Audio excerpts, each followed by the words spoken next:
Did you know it takes about 7,200 class items to finish your tree? And in some cases, you're going to need a lot more class items than that.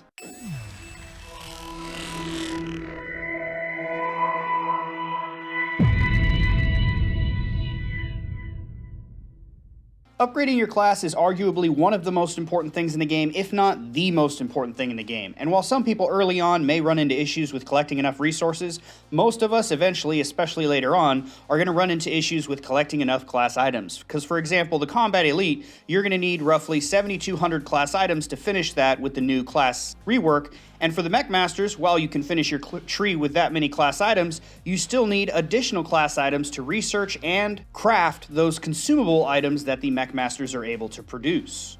So I wanted to go over a bunch of different ways on how to collect as many class items as possible. Along with talking about how to get class items, I'm also going to go over a strategy that even though the class update has been released for us, there is still a way to take advantage of buying both mechanical gears and elite name tags. I'm also not going to be discussing ways to get class items through paid methods with one exception, because spoiler, if you pay money, you're going to be able to get what you want much quicker. I wanted to start off with some of the stores where you're able to buy class items from and whether or not it should be your first priority, or maybe there's better stuff in that store where maybe you get it second or third. We'll go ahead and start off with the Expedition store. Now, of course, you unlock more items to be able to purchase in the Expedition store as you progress farther in the Expedition base. And also, as you progress farther in the base, you are able to get additional expedition points per minute. So you want to progress as far into the expedition base as possible. And in the expedition store, I would recommend never spending your expedition points on anything in this store other than class items. Even if you haven't unlocked the class items yet, the most important thing in here is the class items. And the reason I say don't spend any is even once you've unlocked them, you are not getting 18,000 points per day because you're able to buy 2 class item chests per day and then, of course, your corresponding class item. My chest only says 1 because I've already purchased 1 today. But under normal circumstances, you're not getting 18,000 points per day to be able to buy all 3 of the class items that you need out of here. So you want to save your points until you've unlocked the class items. That way you can buy all 3 for as long as possible. I've maxed out the expedition base, and I'm still only getting enough points to get 1 or 2 class items per day. This does depend on how many times you rush the expedition base. I generally only do the free rush. I don't pay gems for rushing it. But even if you rush it, I have some doubts on whether or not you'd be able to get 18,000 points per day. It's definitely worth saving your points so you can get 3 class items per day as long as possible. The perk books in this store are incredibly overpriced, and class items still take priority over shards, so the premium and elite vouchers are not as valuable as the class items. Until you finish your class, the class items are the only thing you should be purchasing out of this store. The other store where you're able to get class items is the Legion store. Now, this store is a little bit more complicated. Class items are not the first thing that you should be buying in this store. Now, if you haven't already, I would recommend not spending any of your Legion points on anything other than ranking up in your daily quests. When you rank up, you're able to unlock better missions that give you more Legion points per day, as well as unlocks additional things within the Legion store. So your main focus needs to be ranking up to unlock the whole store first. After that, the 3 things you should purchase before getting class items is first, Kate Curry, but only enough shards to unlock her as a hero and then never buy her again. If you're a mechanical master, the sophisticated drawings are your biggest priority in here because this is the one and only place to get them in the game, and you need these for your consumable items. Everybody needs to get the mastery researches before the class items, and then after that, you can purchase the class items. In here, you're able to buy 2 class item chests per day and then 3 of your corresponding class items per day, which adds up to 5 class items per day. Now, if you want to take advantage of the ability to use both types of class items, buying the elite nameplates and the mechanical gears, I'll be discussing that strategy later in this video, and this is the only place in general where you're going to be getting class items from the class that you are not. Generally, if you're a mechanical master, you're not getting elite nameplates from any place other than this store because most rewards give you the class item chest instead of your specific class item. Another place to keep an eye out for class items is through the Hunting Guild Treasure Guard stores. As other players summon the treasure stores, they will get first dibs on the store for the first 1 minute, but after that, it becomes available to everyone in the server, and you can go in here and look for class items. Occasionally, class items are in the Treasure Guard stores, and they will be for sale for either 100 gems, if you're very lucky, or usually 200 gems. Another thing to keep an eye on is the item ruin. If your alliance holds one or both of the item ruins, You are able to get class items out of these ruins if it is at least level 2 or higher. Something else to consider if you're in a healthy server that likes to work together, if another alliance holds an item ruin that happens to have a class item that day, consider hopping over to that alliance. If you're in there for 12 hours, you'll be able to collect their item ruin as well. So go ahead and check at reset and see if another alliance has a class item in there so you can hop over there and get that item.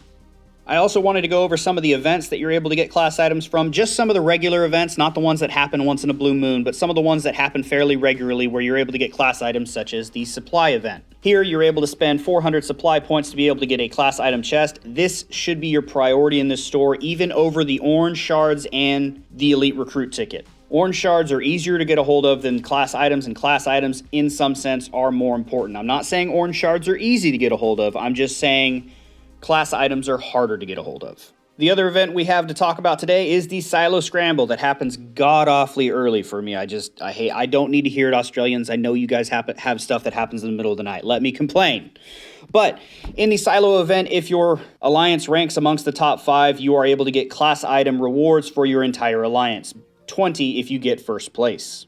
Another way that you're able to get class items is from your class itself. Now, I know I have the old class system. We're getting ours in a few days, but this still applies to the new class system. Combat elites are able to get additional rewards from killing dark forces. This also includes warhammers and throbs. Mechanical masters are able to get additional rewards from gathering. Now, these additional rewards for both classes are generally extra resources. However, you do have the potential of getting your class item. Combat elites have a chance of getting elite name tags from dark forces, and mechanical masters have a chance of getting mechanical gears from gathering. Also, a word to the wise, be kind to your mechanical masters because they have the ability to unlock level 6 facilities. Not only do these wonderful facilities give you additional gathering speed, but for all classes who gather in it, they have a chance of getting extra rewards, including class items. Here is an example of me coming back from an oil facility where I got class items while in there. If you get lucky and do get the class items, it always seems to come in batches of 4. This is the only paid method I'm going to bring up for class items, and that's just because it's fairly cheap and it's a pretty good deal, was as good as deals can get for throwing money at a phone game, and that would be the custom rewards. Now, you're able to get the 3+1 to be able to unlock the column that allows you to get class items. So the first 3 items you pick can be anything within the first 2 columns or the blue section, and then the +1 is any one item from the purple section, and one of those items, of course, is 2 class item chests. You're able to collect these rewards every day for 7 days after reset, and on the 7th day when you collect it, you can actually renew it that same day, resulting in you collecting it 8 times per week or getting 16 class items. To get the 3+1 pack, this will cost you $9 or what's equivalent to the 600 gem pack for those who aren't using the US dollar. Now, the last place I'll talk about getting class items before discussing the strategy of using both mechanical gears and elite nameplates is the Alliance Droid. If you take on the Delta version of the Alliance Droid, the damage rankings have the potential of giving you class items, and if you score first place, you're going to get 25. Man, that sounds nice. But as long as you participate, you're getting at least 8. Still not a bad deal. Now I want to talk about the strategy that allows you to take advantage of both elite nameplates and mechanical gears. This strategy isn't necessarily for everybody, but I still thought it was worth bringing up. Now, with the new class rework, we received a feature that we're able to exploit that we weren't able to before.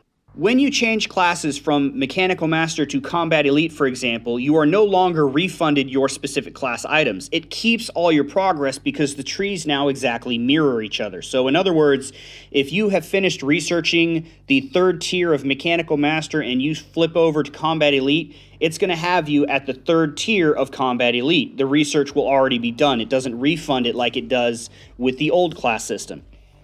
As a result, something that you're able to do is you're able to, say as a Mechanical Master, continue to buy elite nameplates, stock those up for several months to make it worth your time, and say after you have a few hundred or maybe a couple of thousand, you can switch over to Combat Elite, which will cost you 10,000 gems. You could stay Combat Elite for a little while and consume all those elite nameplates that you've been saving up, and then you can either stay Combat Elite or you can spend another 10,000 gems and switch back to Mechanical Master. As a result, this strategy will cost you either 10 or 20,000 gems depending on whether or not you're staying the class that you switched to, which is why I don't say this is necessarily for everyone, and it requires you to save up the other class's class items for a long time to be able to justify that gem cost. But for some players who decided to go Mechanical Master so they could develop their account with the intention of going Combat Elite later on, this strategy could be very helpful since you're planning on changing classes anyway. It's basically free class items. I've been playing this game for a little over a year, and of course I am a pay-to-play player, and I've only gotten about 4,000 class items, and again, you need about 7,200 to finish your class tree, so it's definitely something that you should start stockpiling as soon as possible. The class items will be the thing that holds you back. And if I missed any way to get class items, or if there are some events that I may not have spoken about in this video where you can get class items, make sure you leave them in the comments below. I encourage people to go down there, check it out, see if I missed anything, see if we can come up with some other ideas to help us get through this a little bit quicker. But while you're down there, of course, please leave a like. I really appreciate it. Helps out the channel a ton. But thank you guys so much for watching. Thank you to everybody who subscribed. And as always, of course, have a fantastic day. I don't understand why elite nameplates are purple quality and mechanical gears are blue quality. We all know mechanical masters are far superior. Please build me a facility.